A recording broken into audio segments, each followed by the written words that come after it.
中本博士とサトシのおおしゃべしゃべりり解説。解説。ビットコインで解決。エルサルバドルの挑戦。サトシ君と博士は自宅のリビングで話をしています。サトシ君、エルサルバドルではビットコインが法定通貨になってるって知ってるかい？ええ、知ってるけど、それでみんなの暮らしがどう変わったのかは全然知らないよ。じゃあ、今日はその話をしよう。まず、エルサルバドルではビットコインを使って普通にお店で支払いができるようになってるんだ。お店でビットコインで支払いってどうやってやるの？お店で支払うときには、主にライトニングネットワークという技術を使っているんだ。これによってビットコインの送金が早くて安くなるんだよ。ライトニングネットワーク、なんだかすごそうだけど、手数料は高くないの？いい質問だね。ライトニングネットワークを使うと送金手数料は非常に低いんだ。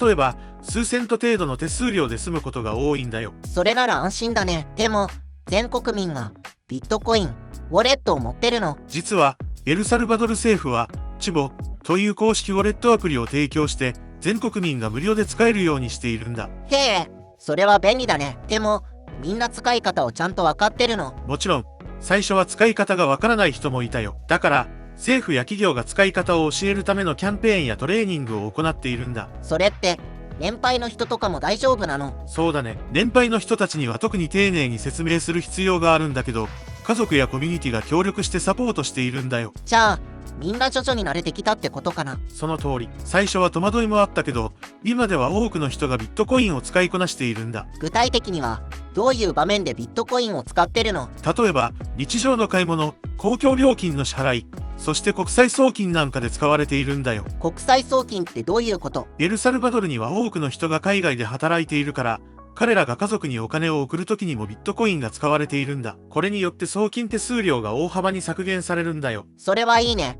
でもセキュリティは大丈夫なの？もちろんセキュリティも重要だ。ウォレットは強力な暗号化技術で保護されているし、ユーザーも2段階認証などを使って自分の資産を守っているんだ。それなら安心だね。ビットコインを使うと他にどんなメリットがあるの？ビットコインを使うことで銀行口座を持っていない人でもデジタル決済ができるようになるんだ。これが大きなメリットなんだよ。銀行口座がなくても大丈夫ってすごいね。そうだね。特にエルサルバドルのような新興国では銀行口座を持たない人が多いから、ビットコインの導入はとても意義があるんだ。でもビットコインの価値が変動することについてはどう思ってるの？確かにビットコインの価値は変動するけど、政府はこのリスクを減らすためにドルとビットコインの両方を使えるようにしているんだよ。それなら安心して使えるね。エルサルバドルの人たちも喜んでるのかな？初めは不安もあったけど、今では多くの人がビットコインの利便性を実感しているんだよ。自動販売機の支払いもビットコインでできるの？そうだよ。自動販売機もビットコイン対応のものが増えていて、簡単に支払えるんだ。じゃあ交通機関の支払いも？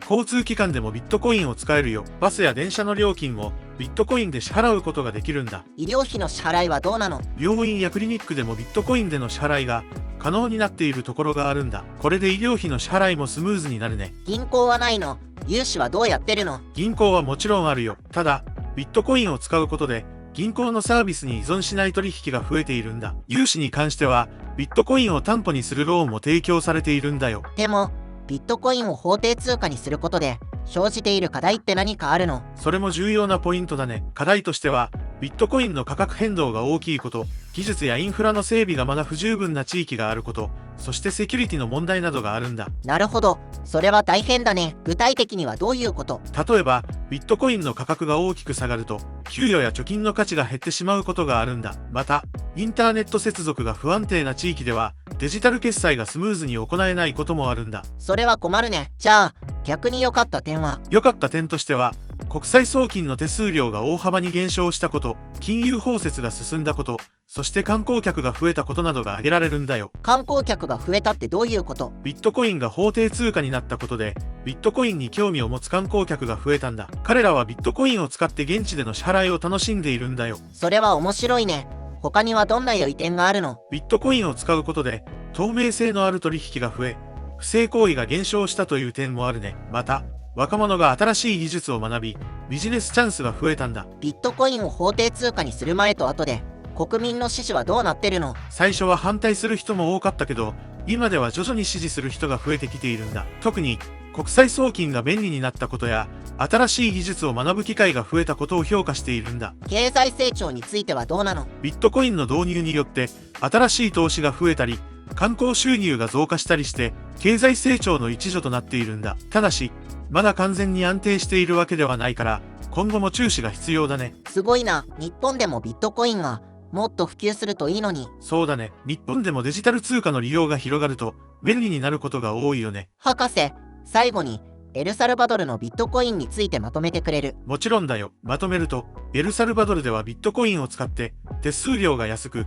セキュリティも強固で、銀行口座がなくても取引ができる。政府のサポートで全国民が、ウォレットを使い始めているんだ。自動販売機や交通機関、医療費の支払いも可能で、融資もビットコインで行われているんだ。一方で、価格変動や技術の未整備といった課題もあるけど、国際送金のコスト削減や金融包摂、観光客増加などのメリットも多いんだ。国民の支持も徐々に増え、経済成長にも寄与しているんだよ。ありがとう。博士、ビットコインって本当に面白いね。どういたしまして、サトシ君、これからも新しい技術について一緒に学んでいこう。今後もビットコインで新興国が抱える課題解決に期待だぜ。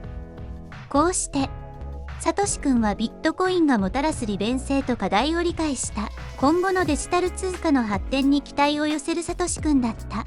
今回のお話のポイントをまとめます。エルサルバドルでは、主に4つの理由でビットコインを法定通貨にしました。1、国際送金の手数料削減。多くの国民が海外で働いており、国際送金の手数料が高く、家族に送金する際に多くの費用がかかっていました。金融包摂の促進。銀行口座を持たない人が多く、金融サービスへのアクセスが制限されていました。ビットコインの導入で、デジタル決済を通じて金融サービスを提供できるようにしました。3、経済の活性化。ビットコインの導入により、新しい投資や観光収入の増加を期待しました。4、インフレ対策。通貨の安定性を確保し、インフレを抑制するための手段としてビットコインを導入しました。このチャンネルが少しでも良いと思ったら、高評価、チャンネル登録、よろしくお願いします。